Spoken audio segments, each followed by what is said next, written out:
महाभारत के युद्ध की घोषणा हो चुकी थी। कौरवों और पांडवों की सेना आमने सामने आ चुकी थी। तभी अर्जुन अपने सामने भीष्म पितामह द्रोणाचार्य अपने भाइयों को देकर अपने हथियार रख देते हैं और कृष्ण से कहते हैं कि केशव, मैं युद्ध नहीं कर पाऊंगा। तब कृष्ण ने अर्जुन को गीता का उपदेश दिया। इस दौरान अर्जुन ने भगवान कृष्ण से एक सवाल पूछा। कहा, केशव, जब द्रौपदी वस्त्रहरण हो रहा था तो क्या उस समय मुझे क्रोध नहीं आना चाहिए था? तब कृष्ण ने कहा कि क्रोध करना और ना करना यह तो तुम्हारा निर्णय है, लेकिन अर्जुन, द्रौपदी का चीरहरण यह तुम्हारी पारिवारिक समस्या नहीं है, यह एक सामाजिक समस्या है। जो समाज देश के सबसे बड़े साम्राज्य की पटरानी के चीरहरण पर शांत रह गया, वह समाज एक आम नारी की सुरक्षा कैसे करेगा? इसलिए द्रौपदी चीरहरण केवल तुम्हारी व्यक्तिगत समस्या नहीं अर्जुन, यह समस्या सामाजिक है।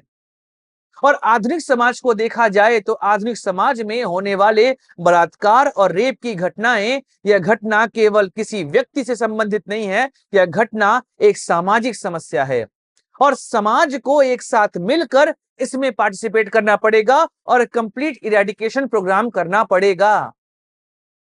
कारण यह है कि समाज ऐसी घटनाओं को बहुत जल्दी भूल जाता है। आज देश की राष्ट्रपति द्रौपदी मुर्मू ने एक बात कही कि आरजीकर कॉलेज में जो घटना हुई वह भयभीत करने वाली घटना है और समाज के लिए एक बात उन्होंने कही कि समाज इन सब घटनाओं को बहुत जल्दी भूल जाता है। एक समाज के रूप में हमें यहां पर आगे बढ़ना पड़ेगा और ऐसे लोगों का समूल नाश करना पड़ेगा। अगर ऐसे लोगों का समूल नाश नहीं किया गया तो यह समस्या लगातार बढ़ती जाएगी। समाज को यहां पर आगे आना पड़ेगा। अगर समाज यहां पर नहीं बोलेगा तो ऐसे लोगों को शह मिलता रहेगा और ये लोग ऐसी घटनाएं करते चले जाएंगे। अगर रेप और बलात्कार की घटनाओं पर त्वरित न्याय नहीं होगा, फास्ट ट्रैक कोर्ट जैसी चीजें नहीं होंगी, तो यह घटनाएं समाज में ऐसे लोगों को मौका देती हैं कि वह इन घटनाओं को लगातार बढ़ाते रहें। देश की पुलिस, देश की न्याय व्यवस्था, इन सभी को यहां पर एकजुट होकर काम करना पड़ेगा। आरजीकर कॉलेज में 9 अगस्त को जो घटना हुई, इस घटना ने देश में नारी सुरक्षा पर सवालिया निशान लगा दिया है और इस घटना के बाद जो देश में राजनीति हो रही है, इस राजनीति ने तो इस समस्या को और विकराल रूप दे दिया है, क्योंकि अब यह केवल अपने राजनीतिक उल्लू सीधा करने की ओर यह पूरी घटना बढ़ चुकी है। हर पार्टी एक दूसरे पर आरोप लगा रही है और यहां पर जितने भी लोग हैं वह केवल सिलेक्टिव माइंडसेट के बैठे हुए हैं। चाहे हम एक पक्ष की मीडिया की बात करें, चाहे हम दूसरे पक्ष की मीडिया की बात करें, या दोनों पक्ष की मीडिया केवल अपने अपने सरकारों से या कहूं अपनी अपनी पार्टियों से जो चंदा आ रहा है उन पे चल रही है। इस वजह से इनके मुंह में पैसे ठूंस दिए गए हैं और ये सभी मीडिया हाउसेज अपने अपने पार्टियों के क्षेत्र में होने वाली घटनाओं को या जहां पर उन पार्टियों की सरकार चल रही है वहां पर होने वाली घटनाओं पर चुप्पी साध लेते हैं और दूसरी जगह होने वाली घटनाओं पर मुखरता से आवाज उठाते हैं। तो ऐसे में सेलेक्टिव माइंडसेट मीडिया का भी चल रहा है। वर्तमान में हुई आरजीकर घटना को अगर देखा जाए या उत्तर प्रदेश में पिछले 1 महीने में जो बलात्कार की घटनाएं हमारे सामने आई हैं, ऐसे में इन घटनाओं को अगर देखा जाए तो पुलिस और न्याय व्यवस्था अपना कार्य करने में अक्षम साबित हुई है।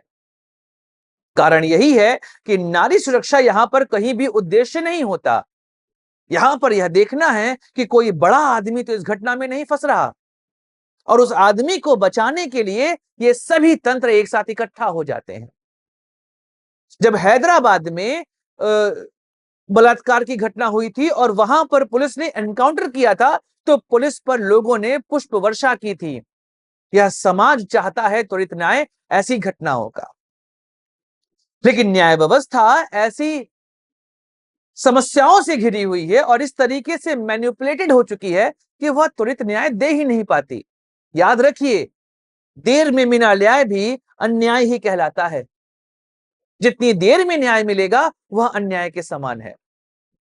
और जब हमारे पास कंप्लीट एविडेंस होते हैं, उसके बाद भी हम न्याय क्यों नहीं दिला पा रहे हैं? आरजी कर में जो ट्रेनी डॉक्टर के साथ विभत्सता हुई, वहां पर जिस तरीके से उसके साथ बलात्कार किया गया, फिर उसकी हत्या कर दी गई, उसके बाद वहां की सरकार, वहां की पुलिस व्यवस्था इसे आत्महत्या बताने में जुट जाती है। और उसके बाद तो शुरू होता है पॉलिटिक्स। उस पूरे राज्य में पॉलिटिक्स और पूरे देश में पॉलिटिक्स चल रही है। विपक्षी पार्टियां बोल रही है कि तुम इस पे क्यों नहीं बोले, पक्ष बोल रहा है तुम इसमें क्यों नहीं बोले। लेकिन समस्या यहां पर यही है कि मिलकर ही हम इस तरह की घटनाओं को यहां पर रोक सकते हैं। कल वहां पर प्रोटेस्ट किया गया, छात्र प्रोटेस्ट हुआ, उस पर वहां पर पुलिस ने लाठियां चार्ज करी। उसके बाद बंगाल में वहां की विपक्षी पार्टी भाजपा ने प्रोटेस्ट मार्च निकाला, बंगाल बंद का आह्वान किया, उसमें आज गोलियां चली। और तब वहां की मुख्यमंत्री ममता बनर्जी बोलती हैं कि अगर यह चीजें चलती रहेंगी तो यह आग पूरे देश में फैलेगी और फिर देश के प्रधानमंत्री की कुर्सी भी जाएगी। और उधर से असम के मुख्यमंत्री बोलते हैं कि आप हमको डराने की कोशिश करेंगे तो हम आपको देख लेंगे। आप समझ रहे हैं कि कहीं पर भी किसी ने न्याय की बात करी उस लड़की के लिए? नहीं की है। केवल यहां पर कैसे भी करके अपने राजनीतिक उल्लू को सीधा किया जाए, केवल इसी के विषय में बात हो रही है। और अगर हम यहां पर सही तरीके से उस निर्णय पर नहीं पहुंचेंगे, महिला सुरक्षा की बात नहीं करेंगे, तब तक समस्या ये जो है यहां पर समाज में देखी जा रही है समस्याएं, यह समस्या लगातार बढ़ती जाएगी। एक पुरुष के रूप में मैं हर समय शर्मसार हो रहा हूं। एक पुरुष के रूप में मैं हर समय शर्मसार हो रहा हूं, क्योंकि मेरे आसपास जो महिलाएं हैं वो हर पुरुष को इसी निगाह से देख रही हैं। लेकिन बात मैं हमेशा कहता हूं, यह लैंगिक समस्या नहीं है, यह सामाजिक समस्या है। और सिर्फ शिक्षा से इसका निवारण नहीं कर सकते। आपको कंप्लीट इरेडिकेशन प्रोग्राम यहां पर लॉन्च करना पड़ेगा। अगर आप कंप्लीट इरेडिकेशन प्रोग्राम लॉन्च नहीं करेंगे तो यह समस्या आने वाले समय में और विकराल रूप लेती जाएगी। इसलिए सरकार, समाज, तंत्र, हर किसी से निवेदन है कि वह इन समस्या को समझे और ऐसे लोगों का कंप्लीट इरेडिकेशन करे। अगर नहीं करेंगे तो यह आने वाले समय में भस्मासुर बनकर हमारे सामने आएगा। जय हिंद, वंदे मातरम, भारत माता की जय।